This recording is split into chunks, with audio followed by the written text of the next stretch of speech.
This B Podcast Network show is presented by IXL. IXL's all-inclusive online teaching and learning platform simplifies edtech needs and accelerates achievement in 95 of the top 100 U.S. school districts. IXL delivers personalized learning across a comprehensive pre-K-12 curriculum, including math, language arts, science, and social studies, and it helps you assess student performance through actionable real-time insights at every level of your school or district. This one solution performs work that typically requires dozens of different tools. Want to find out why so many leading districts trust IXL? Visit ixl.com/BE. That's ixl.com/BE. We're proud to be sponsored by MyFlex Learning. MyFlex Learning is a scheduling platform that helps middle and high schools meet the individual needs of all students. Schools can easily create and manage time for flex blocks, win time, activity periods, RTI, counselor and teacher appointments, and much more.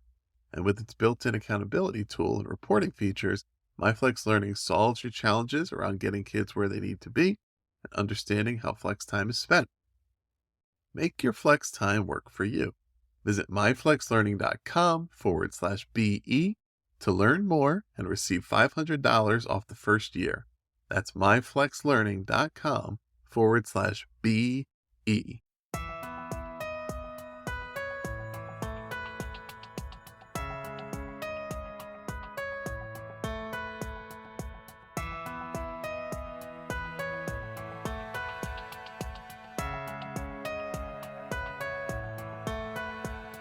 Welcome in, everybody, to another episode of the Authority Podcast here on the B Podcast Network. So pleased to have you here with us again for what should be another great conversation. It's been my pleasure, really, to have a variety of great conversations here. Hopefully I asked some good questions and probably some good things, but really I'm just blessed to have some wonderful guests. And my guest today is Dee Ann Turner. Dee Ann was a 33-year veteran of Chick-fil-A Incorporated. Prior to her retirement, she was actually the vice president of talent and the vice president of sustainability for the company. She was also selected as the company's first female officer back in 2001 and was instrumental in building and growing Chick-fil-A's well-known culture and talent systems, which I'm sure is familiar because it was so strong to many of you out there. If you've ever been to one of their restaurants, you probably felt that culture, right? And the consistency in the talent and the approach. Today, Dee Ann leads her own organization, Dee Ann Turner Associates, LLC, writing books, speaking to over 50 audiences per year, and consulting and coaching leaders globally. She's the author of multiple bestsellers, including the one we're talking about today, which is called Bet on Talent: How to Create a Remarkable Culture and Win the Hearts of Customers. Dee Ann, welcome to the Authority. Thank you so much, Ross. It's a pleasure to be with you. Yeah, I wanted to start with something that it certainly is part of the book, but it also kind of encapsulates a lot of what your work is about right now in general. And it's this concept of helping leaders learn how to select and steward extraordinary talent. And first, I wanted to touch on that second part, extraordinary talent. What do we mean when we, use that phrase, and why do you think that's the goal of hiring? Well, you hear people talk about top grade talent, A grade talent. It's my word that I just used to describe the talent that I selected during my career. And I believe that when I talk about extraordinary, it's something that's above and beyond. Mhm. And what I mean by that is candidates selecting talent whose character matches the organization, whose competency matches the role, and whose chemistry matches the team. And starting with character, when I think about somebody that's extraordinary talent, they have character that matches the organization. And that's really important because if you stop and think about it, the culture of your organization is made up of the sum total of the character of the people in your organization. So it's an important place to start when you think about selecting extraordinary talent.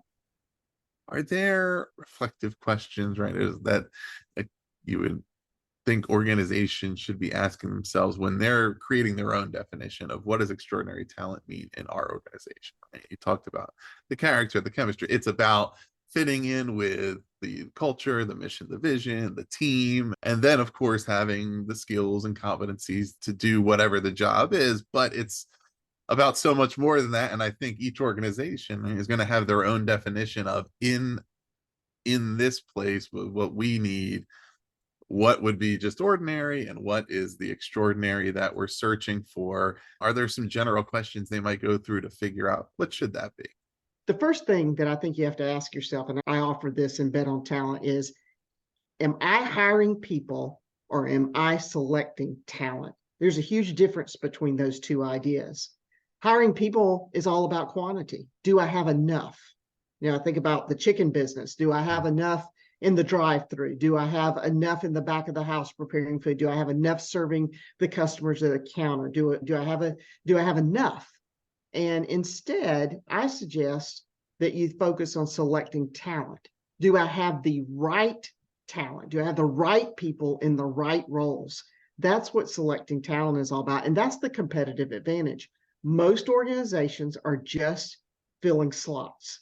They're not really thinking about, okay, this is the role. These are the unique qualities I need in this role. And by the way, my vision for this organization is I'm going to grow exponentially, and I'm going to need talent that's going to be able to do these things in the future. So I'm looking not just at the skills somebody has today as I select that talent, but I'm looking for what they might bring my organization in the future, because we know right now the hardest thing to come by is talent. It's the one thing that just does not seem to be enough of. So once you get it, you want to develop your talent and develop your teams so that you have what you need for the future. So that's the first thing, is really thinking about the difference between those two things and what am I really trying to do. I suppose there's a case at times that people will say, well, I'm just trying to survive. And I've talked to audiences about this. I've talked about this idea of like, okay, Dee Ann, I understand what you're saying, and that's ideal situation. But right now, I'm not going to be able to open my business if I don't get somebody in there tomorrow. That's the only choice I have. And so what I've said to these people is, okay, so that's where you are, but commit that you will never be here again, because this is cyclical. What we're living through in a talent shortage is cyclical. And one day there'll be enough people for the jobs we have, I believe, because I've seen this cycle 3 times in my career. And when that happens, that's the day you make up your mind, hey, I have time right now to get these processes in place, to get this mindset in place in my organization, so that when the next cycle comes and there's not enough people, I won't find myself in the same place again. I'm going to fix my systems and my talent before I get there. In my work, I've collaborated directly with hundreds of educators to support their success. Do you know which of their edtech frustrations comes up time and again? The sheer number of tools out there and the difficulty of knowing which ones schools like theirs are using to get results. iExcel is different. Not only does it perform the functions of dozens of tools, it's currently delivering results for 1 in 4 U.S. students, including those in 95 of the top 100 districts. Another major pain point that comes up: when a school is excited to implement a new tool only to find out the teachers hate it. Yikes. It helps to know that iExcel is loved and trusted by more than 1 million teachers, saving them time on prep work while enabling them to better support student learning. iExcel is research proven to accelerate achievement. Studies across 45 states show that iExcel schools outperform non-iExcel schools on state assessments. And independent research from Johns Hopkins University verifies that iExcel meets ESSA Tier 1 standards. With those results combined with iExcel's teacher-friendly reputation, what more could you ask for? If you have a goal to increase achievement for all students, make sure to find out what iExcel can do for you. Visit iexcel.com/BE for a demo. That's iexcel.com/BE. Right. Yeah, that speaks to such important points around one, you've described kind of having the long view when it comes to talent and looking at not only, okay, what are the immediate needs and what's the black and white of this job description I'm filling, but also what is the overall talent and potential of this person, and if they're in an organization, what might their career look like, right? What might they do now? What might they move into later? What broader impacts might they have on the team and the culture versus just the nuts and bolts. And those are both important things to think about, but it's something that isn't maybe as often thought about. And also, as you said, some people may be in those positions where I have two candidates for three openings, and okay, right now I need to make sure that I can get people in the door because the numbers aren't in my favor. But that even in those situations where it feels like environmental factors are preventative of things being in your favor, there are things that can be done to change that for the next time around. And there's sort of are these different stages, and I want to, and you can kind of redefine these, but and we'll talk more in detail about them. But I kind of wanted to sort of break it out into, I would say, stage one being kind of setting the stage, being like all the various things that an organization does to communicate about its culture, about what kind of a place it is to work, about what it stands for publicly, right? To people who may be prospective candidates or just prospective customers, but all the things that would make people consider wanting to apply. And then two is the selection. Okay, we have a job, we're recruiting for a role, we are evaluating different candidates, we're choosing who we're going to hire. After that, they're in the door, you're onboarding them, you're stewarding the talent, right? You're giving them training and professional development. And hopefully that's not just immediate, but that's long term. And then sustaining that. Like, what is the long view here? Do we have people that are we always going outside for hires because somebody comes in, they do the job for a couple of years, they hit the ceiling and they leave, and then we got to bring somebody else in? Or are we actually cultivating talent that will be with us for the long term? Kind of looking at kind of that chronology, right? Is there a certain part of it that stands out to you as they're all important, but one that you say, look, if you really have to kind of tilt some of your resources to one of these, like really focus on this because this is what makes or breaks the long term. Well, you knew what I was going to say. It's like, well, they're all really important. Right. So let's start. You said it. Let's start with culture. Mm-hmm. And the culture is foundation. This is what I talk about when people say, what does it mean to bet on talent? Well, here's the formula. First of all, it's about the culture, and it's foundational to everything. If you don't have a strong culture to attract your talent and then to grow your talent, then you're not going to get very far. And so when I talk about culture, a lot of people are talking about Friday afternoon happy hours or bring your dog to work day or some of those activities. I'm not talking about that. I'm talking about three important elements, which is, first of all, that you define for your organization a meaningful purpose, a big why of the reason you exist at all, why you're a business. The second is that you create a challenging mission. And that's one of the things extraordinary talent wants to be a part of. They want to have a big goal to go after. And so you have to have a mission that resonates throughout your organization and with your talent. And then the third thing is demonstrated core values. You notice I say demonstrated because if you have core values and they rest on a screensaver or a sign in a conference room, but they aren't demonstrated by the leadership down throughout the organization, then they're not very meaningful at all. And so combining those three elements to create this culture that people know why they're there, they know what goal they're striving for, and they understand through core values how they're going to achieve those goals. That's where you start. So definitely strong investment in there. And then second to that, barely, is the whole idea of selection. I tell a story in Bet on Talent about how when I went to work at Chick-fil-A, I had no budget for terminations. And I thought that was very odd. Like, how can I not have budgets for outplacement and, packages for people leaving the organization, terminations, and even lawsuits? Like, why do we not have anything for that? And I went to see the president, and he explained it to me. He said, well, Kathy, the founder of Chick-fil-A, doesn't think we're going to be making any changes. So you need to make the right decision to begin with. Because if you make the right decision in selection, then you won't need all this. Well, interestingly, what I learned over all those years is, first of all, he was exactly right. We invested heavily in the selection of talent. The most important decision of all those selections were those franchisees. The whole business rests on selecting the right franchisee for each location.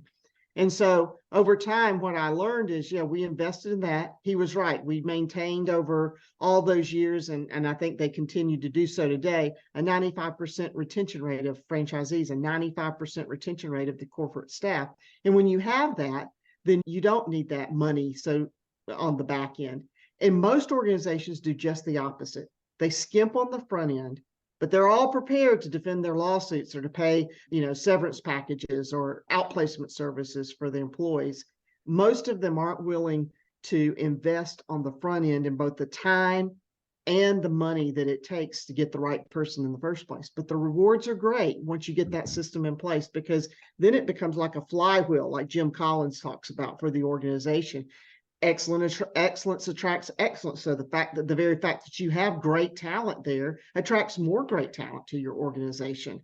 And you don't and truthfully, heading talent, also known as HR, in an organization like that is a lot of fun, because you're focused on growth activities and growing talent, instead of figuring out, okay, well, we've got to let these people go, or these people quit because we didn't have a great culture, or whatever the case is. And instead, you put all that in place, and now you're just focused on growth of the organization and growth on the people to sustain the organization.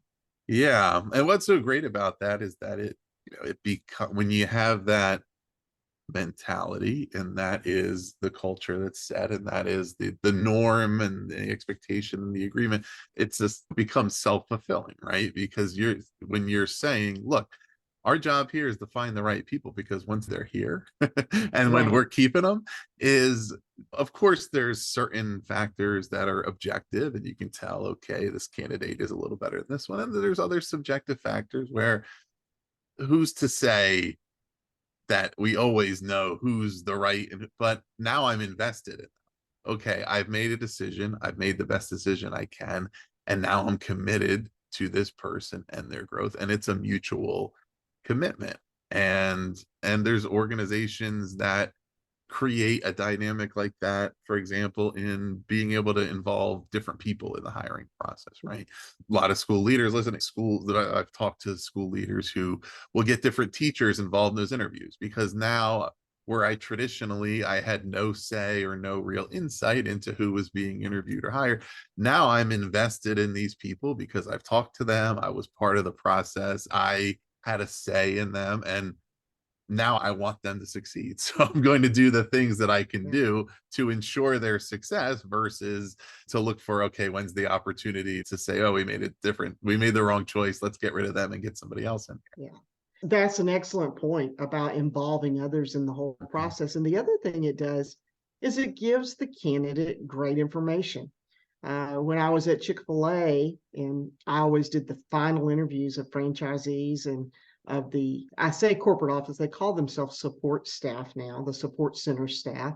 And I would do the final interviews for those candidates. And one of the things that I tried to do is talk them out of it.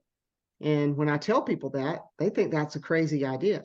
Like, why in the world would you invest that much money in selection and then try to talk somebody out of it? And the reason for that is because if they could be talked out of it then, it was so much better for our organization and for the candidate. Because if they got in there 6 months into it and we've spent a lot of money training them, maybe we've relocated them, they've relocated family, they've made decisions for their life, and then all of a sudden it's like, oh, this is not good. They don't really want to be selected for that opportunity, or they don't really want to be in this particular location, whatever the case is. We've wasted a lot of time and money, and they've uprooted their whole life for something that may not have been what they wanted in the first place. So what you describe about involving others in the process not only gets them bought in, but they're able to give real life examples to these candidates of what it would be like to work there, what it would be like to work in that school, what the administration is like, what the day-to-day culture is like in this organization. And so they get to have good information because they're making at least 50% of the decision, right? So we want them to be as informed, and that's a great point that you bring up. Yeah, and that also ties into there's a lot of S words, but when I talked about like kind of setting the stage, it's all storytelling, right? It's the ways that the organization proactively goes out and talks about, what are we about? What do we do here? What does a day in the life look like? What's our mission? What's our culture? Getting different people involved, we get to hear from them directly. Okay, well, these people are going to be my peers, so the way that they talk about what their job is like and what they like about it, the challenges, is that's good information for me, because now I know I'm not just getting the company talking points, but I'm actually hearing it from different angles. But how does that, it not only it communicates culture, which is critically important, right? But it also helps to establish it, right? That consistency, and everybody kind of having their voice and being able to contribute to that conversation. It really cements, I guess, the culture and strengthens it, because it is about the people that are involved in it. And it's, you can't just create a culture by writing it down and saying this is our culture, right? Right. You might start there and say this is what we want it to be, but it only becomes the culture if it actually is if the people there are Yeah, living it's it. lived out and the stories are told and passed down. Exactly. And the other piece, like, and the way you described, of course, that mentality toward hiring, I think will be indicative of why the word stewardship is the one used and what that connotes, right? And I love the word, because it's not just about, okay, it's training and it's leadership, it's management, it's development, but it's just that level of care and responsibility toward another, and that it's a resource that you're really giving adequate care to. And it's something, I used to say this thing when I was in a organization where we were hiring people and having ups and downs of that and things that weren't working out. And these are just made up numbers, but I would say, well, it's 20% about hiring the right person. It's 80% about what you do after that. And those are, I didn't necessarily mean that those numbers were hard numbers, but it was like, yeah, we have to hire people, but your job's not done after you hire somebody and you just say, great, we did a great job. We hired somebody. Okay. Now I hope they do well, because if they mess up, then it's on them. It was about kind of trying to instill the mentality of, you need to continue to equip people for success once they're in your organization. What are you doing? Are you establishing for them what it means to be successful in their role? Are you giving them the resources they need? Are you answering their questions, giving them access to the things that'll help them to be able to develop? Or are you just saying, well, they had a good resume and we hired them and hope they do a good job? And there Well, was a little too much of that going on. yeah, and unfortunately, that's not going to work at all for Gen Z, because they were looking for three things mainly. Mm-hmm. And the problem is, I feel like today, when people are looking at selecting talent, they're trying to do 50 things to get them and to keep them. But really, there's three very important ones to Gen Z, and we've already talked a lot about the first one. They want to work in an organization that has a remarkable culture. Secondly, they want to be about something bigger than themselves. This is a generation that will work hard, but they're going to work hard for a reason. And it's not at all just about money. If anything, they want to work for something that matters. And then third, they want to work for a leader that is willing to invest in their development. Those are the three things. So thinking about that number three, being that steward of talent, is a huge responsibility. And of course, it starts with setting clear expectations and then helping someone set goals to meet those expectations, and then holding them accountable for those goals. And of course, when they achieve them, recognizing them in those goals, or when they don't achieve them, helping them to redirect. And I'll tell you something, with somebody who's willing to do those things for you, I would stick it out with them all day long, because it is a whole lot harder to go out and find new talent and train them than it is to make the talent you have successful. So as a leader, I'm going to put all the energy I can into making who I have on my team successful, because that's a whole lot easier than starting all over again. Now, there are times because people just can't be successful, or especially if they're not willing to put in the effort to be successful, that you have to make those changes. But for me as a leader, I want that to be the rare circumstance. I want to know that I've done everything I possibly can to help that person be successful. One of the things that really helped me grow up, if you will, as a leader much earlier in my career is when I stopped and recognized that the people on my team and about how I treated them and how I felt about them. And I simply told myself this: every single one of those people, they are somebody's mom or dad. They are somebody's son or daughter, brother, sister, husband or wife. They are special to somebody in the world. And I want to treat them like I want those special people in my life to be treated by another leader. And so when you think about it that way in terms of stewardship, it changes your outlook a great deal. I was talking to one of my former team members today, and really, I wasn't expecting the encouragement, but she's highly successful now. But we were talking about every career has ups and downs, and she was talking about, and it actually was of no fault of her own. It was circumstances beyond her control. But when she was having a downtime, and I said, yeah, and you became successful because you were resilient and you were teachable, and you just, you took that on, and now look at you today. And she told me something, and it's not to pat myself on the back, but it's to encourage other leaders, because I really had no idea until she said it. But she said, but the reason I could be resilient is because I was in a ditch and you climbed in the ditch with me and let me know I wasn't alone. And she said, and that's why I climbed out. And I thought, wow, I need to share that with other leaders, because I was doing something that came natural to me. I didn't even think about it and didn't recognize that it had that much impact on her. But you can think somebody is down and out, and then all of a sudden they just need the right encouragement. And she is an absolute rock star, superstar, any moniker you want to place on her today. And I know it was well worth it for the organization to make that investment in her. And now a quick break for a word from our sponsor, MyFlex Learning. Let's talk about flex time in schools. The potential benefits to our students make it totally worth exploring.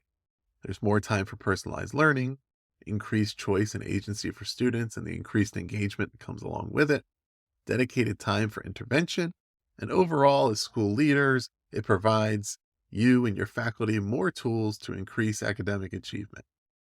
But the implementation and management of flex time can be a challenge. Tricky logistics and a lack of clear accountability systems can prevent teachers from buying in. It can hold you back from ensuring students make good use of their time. That's why I'm pleased to share that MyFlex Learning provides a solution to these challenges and more. MyFlex Learning helps you create and manage flexible time for any purpose. And with the seamless SIS integration, a student locator, flexible daily rostering, and intuitive mobile app, it eliminates the common challenges of implementation and management. If you want to see for yourself, visit myflexlearning.com/BE to learn more and receive $500 off the first year of use.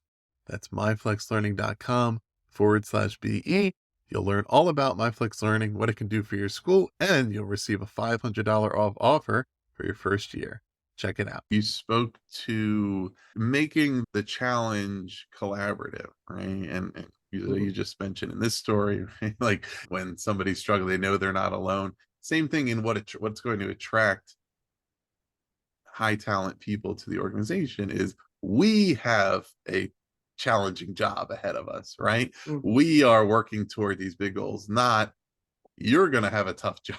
Right? Right. There's a big difference in you could imagine the type of things that would have attracted people to have worked for NASA in the 50s and 60s, right? We are trying to get to space. We're trying to get to the moon. We have this big goal. We need great people to help us do it.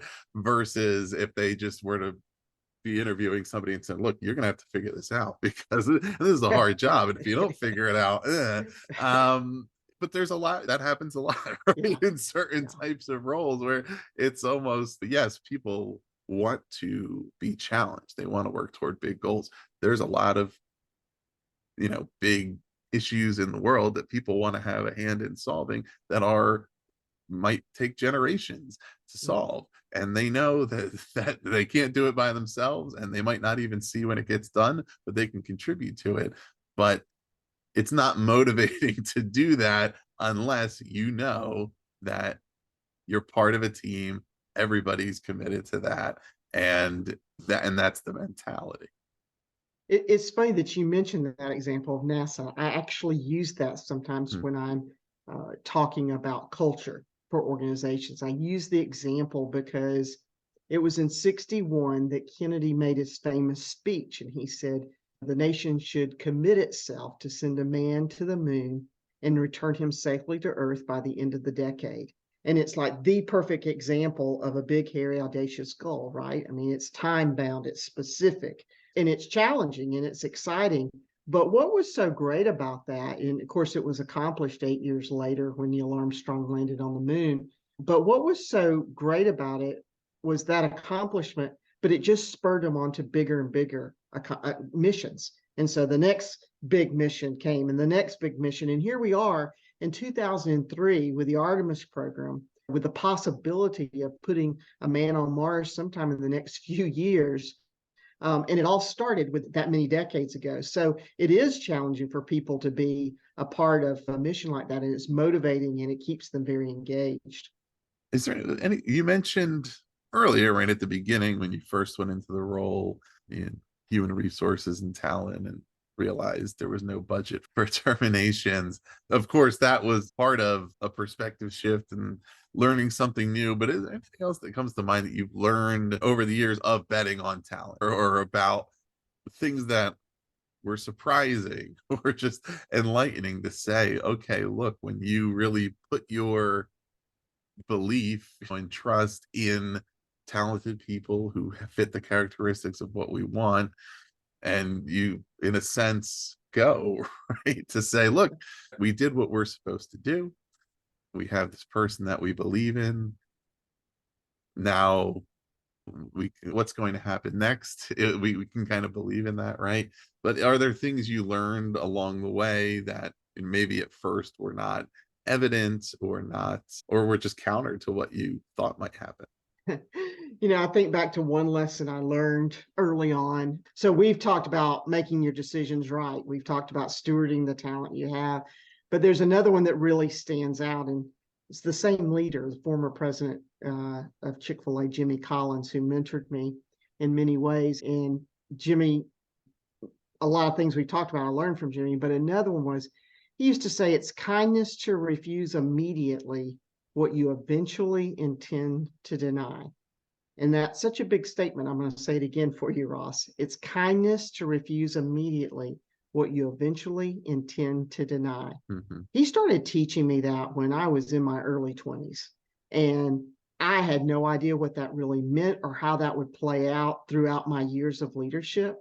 I knew the first way that it played out is that sometimes what he meant by that early on, and he was teaching me, had to do with how you treat candidates. And if you're in a business, you don't want, and funny that we were in the restaurant business, but you don't want a candidate to leave with a bad taste in their mouth for your Mm-hmm. business. Even if they're not going to be your employee, you still want them to be your customer.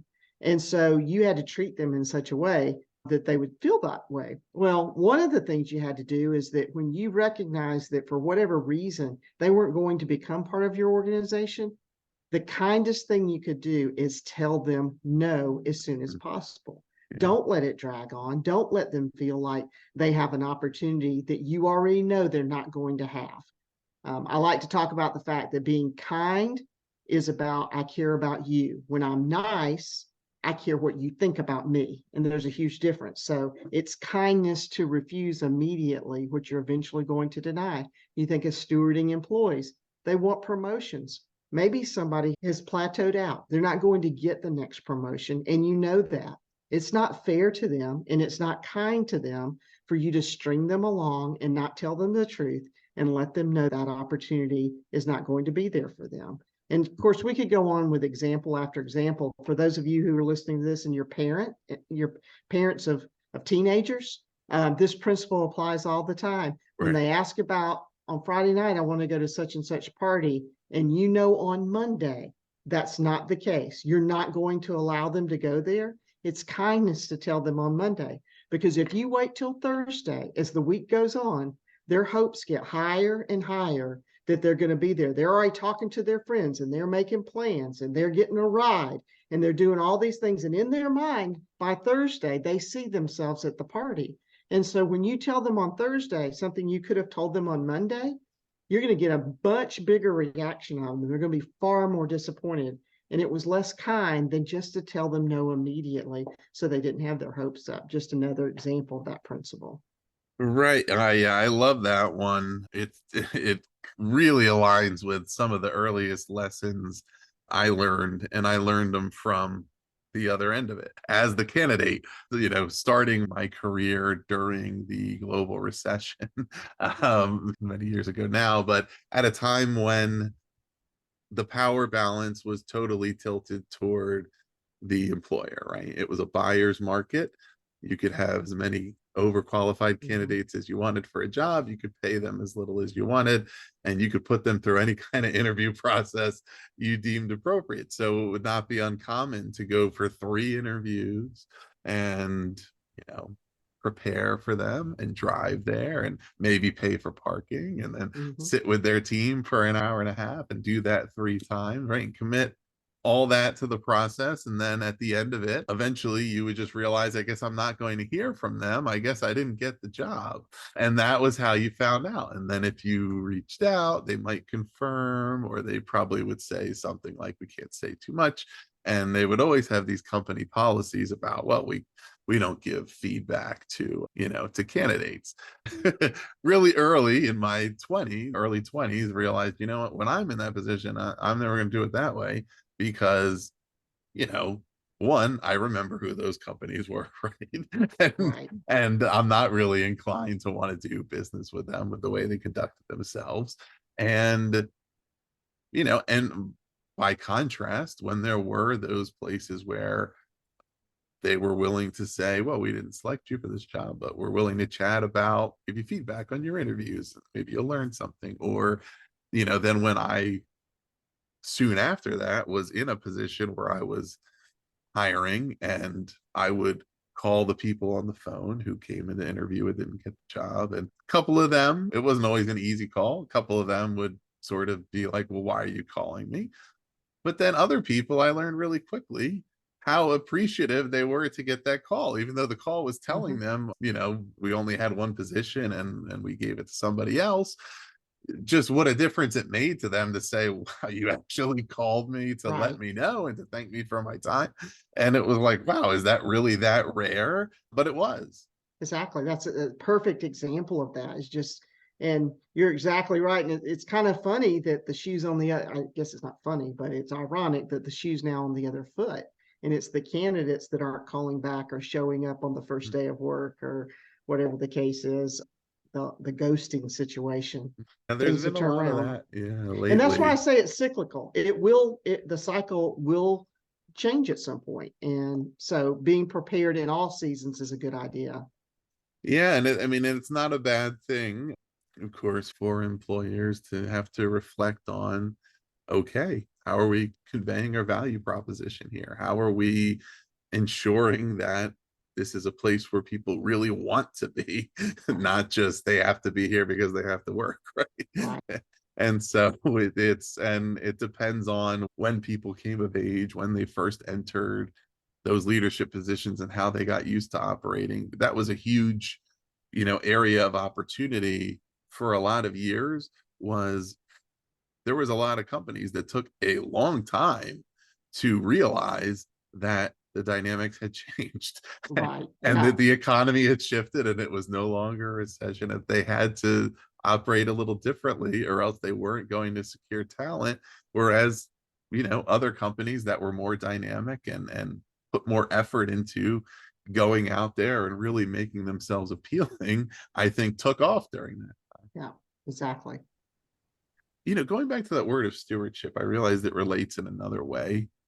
And it relates to the leader's role in selecting the talent they bring into the organization. Not just in stewarding talent was there, but in saying, like, so in your roles, of course, in HR and head of talent roles, this is something that is part and parcel. But there's a lot of places where, of course, there's hiring managers who aren't in human resources and who may have a variety of views on it. But in thinking about what is my stewardship of the organization, of my existing staff, right?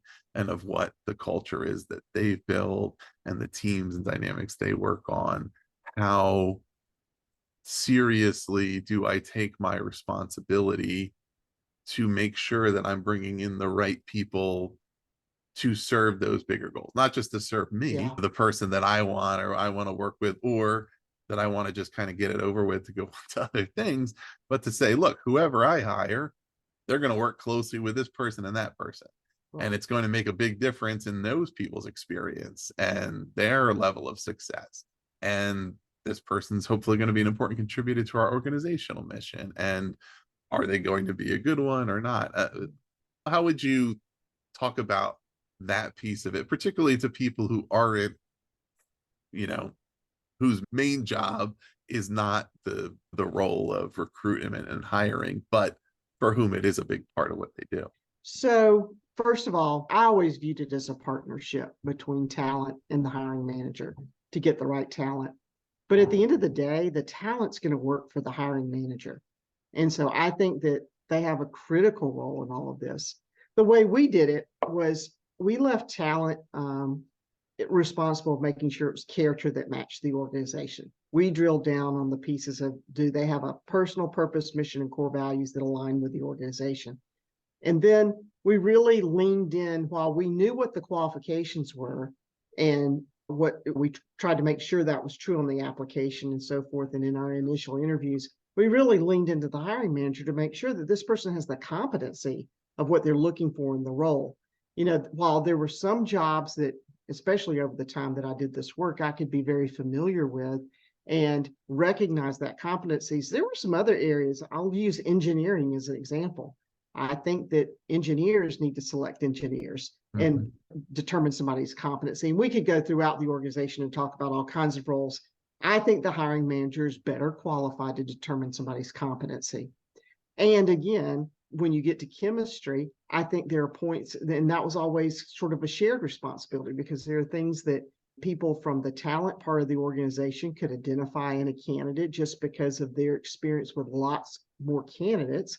And then the hiring manager needed to be sure that person was going to fit in well with their current team. So that was a partnership type decision. So that's how we looked at it. But I was one of those HR leaders, and I'm glad that I didn't have a company. Some companies actually, HR selects all the talent and then they just disperse them into their roles, and the hiring manager has little to no discretion whatsoever. And I think that's a big mistake. I think that hiring managers need to select their own talent, and that's the first part of their commitment and investment to them. And so Yeah. once they've made that commitment personally to select that talent, then that leads to being committed to the stewardship and invest in protecting that investment. So I think that's a really important role. And I actually think selecting talent and protecting the culture, or growing the culture, strengthening the culture, are the two most important things that any leader at any level does in an organization. Yeah. How do we make hiring managers love that process, right? Because I think there's a variety of mentalities, sort of, and a lot of it depends on the organization and its track record, right? And all those things. But I think if we were to just choose a couple of rough buckets, there's the bucket that would focus on the excitement of being able to review candidates and add new talent to the team. And there might be the other that's more focused on the burdens of onboarding and training and what is this going to require of my time and effort that's going to make me feel like it's taking away from something else, right? And it's that group that we want to say, look, this is an opportunity, this is a privilege, and if you're not really excited about it, then I I don't know if you're going to do as effectively if you're looking at it as a burden. Well, so this is really interesting because I talk with a lot of groups about selecting talent. We might get a little technical here and tactical, Ross. But so one of the questions I'll ask an audience is, how many of you have all the talent you need right now? No one raises their hands. I'll ask, how many of you enjoy interviewing? Maybe one or two will raise their hands, and I often find out afterwards they're in HR. Nobody raises their hands. So here's a couple things. One is, I don't think they feel the accountability. No one says to them, hey, I know you have these other functional things to do, but selecting talent is your most important role as a leader. Mm-hmm. And they don't hold them accountable in performance reviews. If I'm an organizational owner or leader and I think that's important, then I need to hold my other leaders accountable to that. That needs to be part of their performance evaluation, is how well do they select and grow talent. So accountability is often the issue. Actual training and capability is often the second. People just don't know how. They don't know how to do this well. They're not trained to do it. It's just like, well, you're a people manager, so go select people. First of all, defensively, that's a really bad decision for an organization, because you don't train these people, they might get you in trouble because they don't know the proper things to do in an interview or in managing talent. So you want to train all of your people leaders how to correctly select talent, and you want to train them how to grow the talent, how to manage them, make sure they understand the do's and the don'ts and all of those things, or they can get you in trouble. They need to know how to properly interview. And most of the time, once I teach people how to do this, and it's like, aha, that wasn't as hard as I thought. I just didn't have the right tools. I didn't have the know-how to do it. But once I learned to do it, hey, this is not so bad. They don't know what to ask. They don't know what they're looking for. And it's a miserable 30 minutes to an hour and a half. And it's miserable for the candidate because they're sitting there with somebody they know doesn't know how to interview. So not to get too tactical, but one of the things is knowing how to interview. And I think the best process for interviewing is using behavioral interviewing questions. A lot of people might know what that is. Many people don't, I've come to find. But those are questions that can't be answered with yes or no, that you're actually looking for a specific example or story of past performance, because we know past performance is the best predictor of future performance. Behavioral interviewing is better than situational interviewing. Situational questions will ask things like, well, if such and such happened, what would you do? What would you do if you were in a situation, blah, blah, blah. They don't know what they would do if they've never been in those situations. So better questions are behavioral interview questions. Tell me about a time when. Give me an example of. Tell me a story about. And so let's just take an example here. Tell me about the most difficult project you ever worked on. So they lay out what that project was. And I like to use this technique called going 3 questions deep. Now, the questions have to do with what they say. So I can't necessarily script this ahead of time, but when I practice this over and over again, I get better at it. But let's just say they told me about the project. After they told me about the project, tell me what feedback you received from other people about the project, the positive and the negative. Mm-hmm. So they tell me the positive and the negative of the feedback and I'm probably going to ask them who gave you the feedback. Was it a supervisor, customer, whoever? And so they tell me about the feedback, and I say, as you think about the negative feedback, what did you decide you'll do differently next time to avoid that? That's an example of going 3 questions deep. And by the time you do that on 5 or 6 really well thought out questions that apply to the role that the person's interviewing for, all of a sudden you've got 30 minutes, 45 minutes of material. You've got really good examples of this person's performance. And then when you take those same questions and you reference against them, people they've been accountable to in the past, either work or outside of work, they've had an accountability, and you ask them, tell me about the most difficult thing you ever saw them do. And you go through that same thing and you compare their answers. All of a sudden you have great information. And it's all about being trained well, knowing how to ask questions and practicing that skill again and again, so it becomes second nature to you when you're in an interview. And I have found that when people learn to do that well, it changes their whole perspective about selecting talent in the interview process. Yeah, and I believe that even for those who haven't maybe figured out how to ask behavioral questions, that behavioral answers still make a bigger impact, right? And so for even those who haven't figured it out, I work with and coach professionals on a variety of high performance issues, and some of them are people who are actively job seeking and interviewing. I'm always encouraging them to give the answers from experience. Talk about the things you did and think ahead of time. What are they going to want to know? What's the job about? What are the things they're going to be interested in? And think about the examples that you can give them. So even if they ask you, what would you do in such and such a situation? Well, let me do you one better. Let me tell you what I did in such a situation, right? And sometimes it might be that you have to make those connections are a little more abstract, but which one makes a bigger impression? Hearing somebody actually go through the details of things that they did and what were the outcomes and what came later, or hypothesize about, well, in this, because right, it's hard to get that three questions deep. Okay, well, after you fulfill this hypothetical, then what feedback do you think you might get? Right, right. Who knows? Well, something that would be a good resource for your listeners, and you can put this in the show notes, but if they'll go to deeannturner.com, they're able to download my top 25 favorite behavioral interview questions. And not only do they get the questions, but they also get some instruction on what types of answers they're looking for and why that question is asked. So that's a resource that'll be helpful. Excellent. We will definitely put that link there. Dee Ann, there's a few more things I wanted to touch on here, and one of them is just a few of these keywords. I just wanted to hear what they kind of, words that I think either come up explicitly in the book or certainly relate to a lot of the leadership competencies that you write about. And number one is trust. Wow. When I think of trust, I think of the most difficult thing to build in an organization. Even the greatest cultures, this is something that they have to highly prioritize as something to protect and grow, is trust. Because without it, your culture will not be successful. And growing trust means that leaders within the organization, they have to be transparent. Now, can they be totally 100% transparent about everything in the organization? No. There are things that, for whatever reason, because they're confidential, because they're, legal reasons, whatever, but be as transparent as you can about everything that you can be. Do what you say you're going to do. I was so shocked the other day. Somebody was telling me about their experience there within the organization, but one of the things that was concerning them was that they were hearing about people who had been applying to the organization and offers were being rescinded, and they got on the job and things weren't what they were told they were going to be.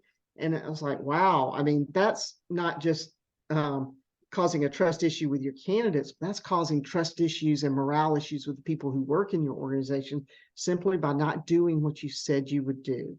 And so that's really important. And the higher up you are in the organization, the more that's expected of you in this area. And so having integrity, being sure that your impact, that sometimes what we intend is not what our impact is. And so we have to have self-awareness about that gap between our intent, what we think in our heart we're doing, and the impact, what people are actually experiencing with us. We have to understand that gap and constantly work as leaders to close the gap between our intent and our impact. So yeah, and actually you referenced transparency, which was the second word I had here, and yeah, a really critical one. And to me, it always really relates back to the importance of proactive communication. And I always think of transparency and mindfulness and empathy relating and saying, okay, I'm in this position of quote unquote leadership. Am I being mindful of the things that are important to the team here? The things they want to know about, they're curious about, they're worried about. Are we making sure to communicate to them all the things that we can and to be less precious about what's privileged and not? And also just to communicate about if there are things that they can't know about, tell them what those things are and don't let them, because they'll create their own interpretations and fill in the gaps about, well, it seems like they're not telling us something, and what are they not telling us? And when you talk about culture, right, not the breeding ground for a strong culture when there's a lot of doubt about what are they hiding. Right, exactly. What about instinct? It's a helpful thing. And I used to tell myself when interviewing candidates about being a fit, where there's smoke, there's fire. And so if I had the instinct of something wasn't right, then I needed to pull the loose threads, as I used to call them, and try to figure out what that was. So I think instinct has its place. I think we should never just rely on instinct.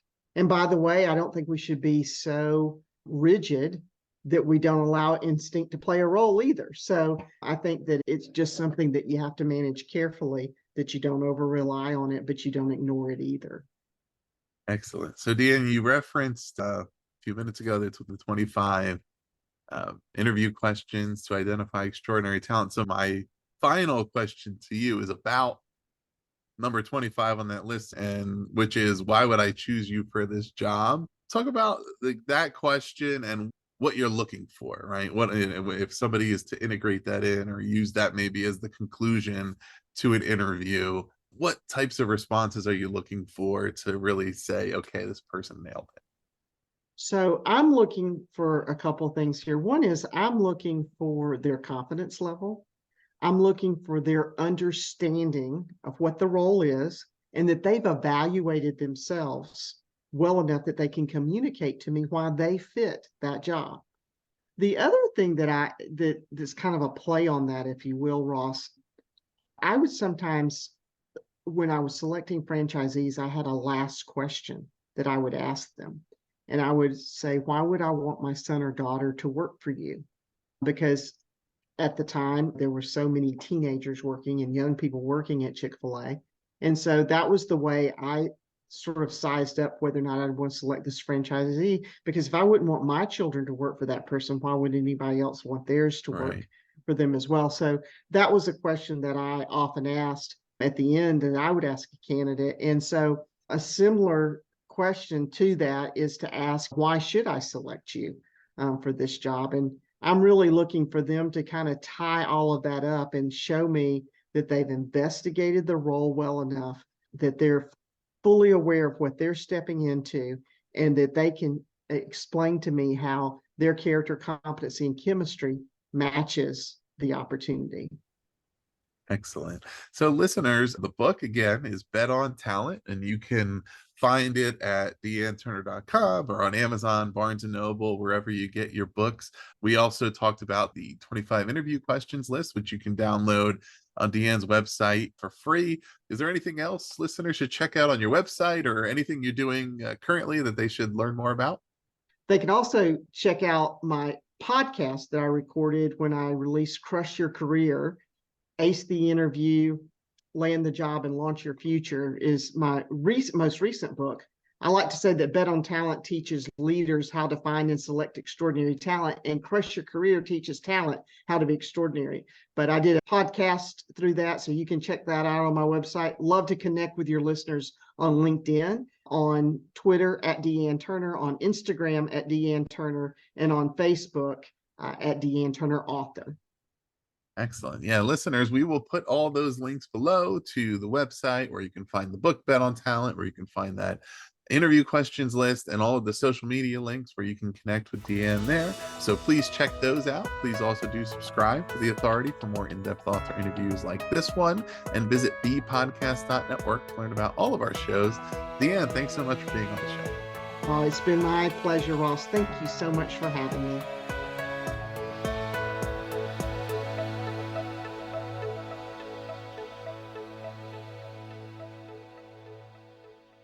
This has been The Authority Podcast, hosted by Ross Romano, edited by Gage Sanderson. Do you want to simplify your school's technology, save teachers time, and improve students' performance on state assessments? You can do it all, but don't waste another minute. Head straight to ixl.com/BE to learn how IXL's research-proven teaching and learning platform can help you achieve all of these goals. That's ixl.com/BE.